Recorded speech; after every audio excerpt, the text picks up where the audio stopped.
Keith is sweet, and he's human, and he's a wonderful grandfather, and a wonderful father for his children, and a wonderful husband to me. And I miss him, and we need him back as soon as possible. How long have you been married? For 43 years.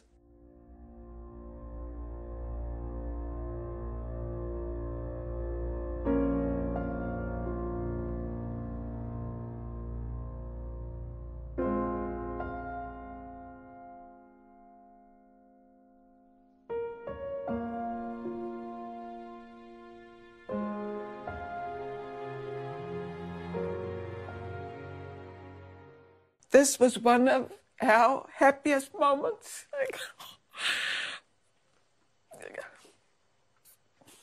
Take your time. This picture was taken on one of the most happiest events, family events that we had. My daughter got engaged, and they told us that they're getting married.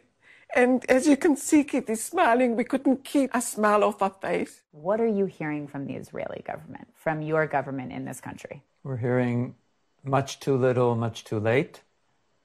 And you feel that your government, led by Prime Minister Benjamin Netanyahu, does not see you. I am here, but he does not see me and my family and my brother and the other hostages. His priorities seem to be military and political survival. What he needs to understand is his survival depends on getting Keith and all the other hostages home alive, and survival will happen. Netanyahu has forgotten about Keith and forgotten to be human and bring the human people back. And do you think his priorities lie elsewhere? I think that Bibi Netanyahu is thinking about himself more than thinking about us and thinking about Keith. He needs to think about Keith and get him out as soon as possible. When you say think about him, you think he's prioritizing the war? I think so. He needs to stop the war and show us that he's doing something to bring Keith home.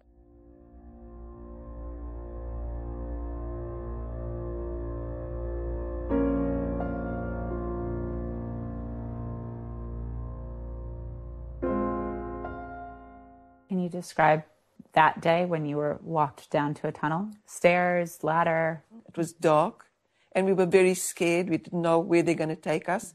We went 40 meters down, lots and lots of steps. It took us quite a while walking there, feeling that there's no air for us to breathe. Pitch black, Pitch no black, air. No air.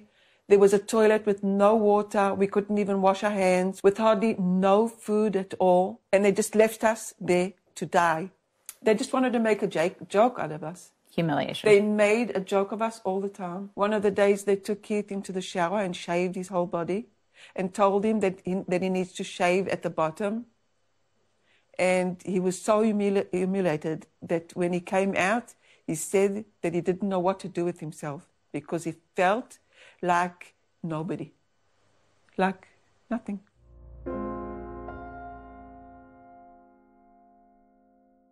Are you comfortable sharing what you saw? One of the days, one of the girls went to the bathroom, and when she came back, I could see by her face that something had happened to her.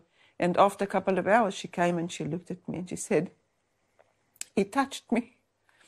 And that was a moment that I'll never ever forget, because we didn't think that it would happen, and it happened. And we were scared that it'll happen again. And she's still there. And maybe she's going through more. Or maybe she didn't tell me the whole story about what he did. And I'm worried about them, that they'll come back pregnant. And it'll be too late. Too late because they will be too far along in their pregnancies. That they'll be too long in the pregnancy. To terminate. Yeah.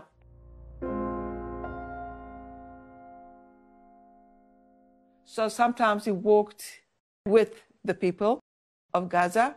Sometimes we were just in a car from place to place. Sometimes they took us out of a garage into a different garage, so we weren't really outside walking, so nobody could see us. And I didn't think that the Israeli soldiers were there at any point. And you have to wonder, if your area where you're being held hostage is being bombed, then maybe Israel doesn't know where I am. And if Israel does know where I am and bombing that area, what is going to be? Did you think at any point, okay, Israel will know where I am? Israel? No. No. No. You didn't think that they had any clue? We heard the fighting and the bombs all the time, and we were really scared that we're going to die. I used to look at the ceiling moving and thinking, what is going to happen to me now? If I'm going to die slowly, if Keith's going to die slowly, if Keith will die and I will have to look at Keith dying. It was difficult. We heard the missiles coming out. We heard them coming out, and we heard them coming out of the houses that we were in, very, very close, because also the Hamas people told us, don't worry, it's us shooting Israel. Call it a ceasefire, call it a pause. Military activity does not allow hostages to be moved from where they're being held back into Israel. Prime Minister Netanyahu knows that. The defense minister knows that. Everyone knows that. Either the priority is bringing the hostages home alive now, or it's not. It's black and white. Can you tell me about the last time you saw Keith? They wouldn't even let me say goodbye to Keith.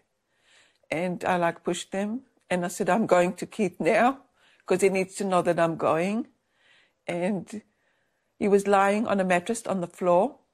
I bent down to him, I hugged him, and I said, you be strong for me, I'll be strong for you, not knowing if they're going to separate us and we'll never see each other again. It was difficult. You just gave him a big hug. And I gave him a big hug.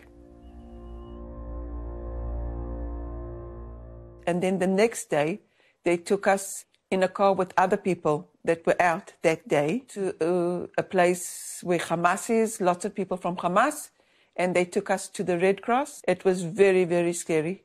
All the people, the other people, they were trying to break the window of the car. Just normal people? Yeah, just normal people. I was sure that it would be my last minutes of my life.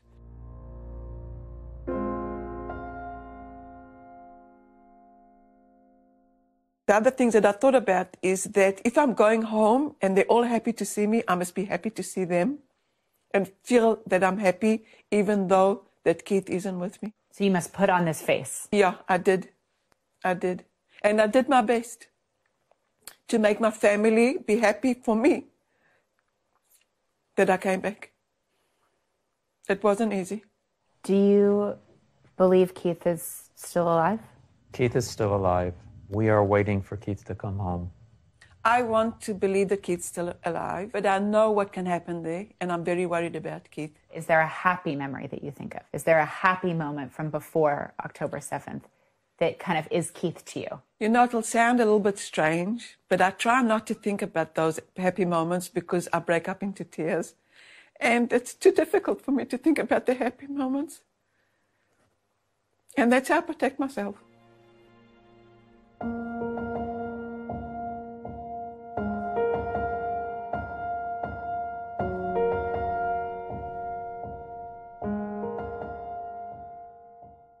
Thanks for watching. Stay updated about breaking news and top stories on the NBC News app or follow us on social media.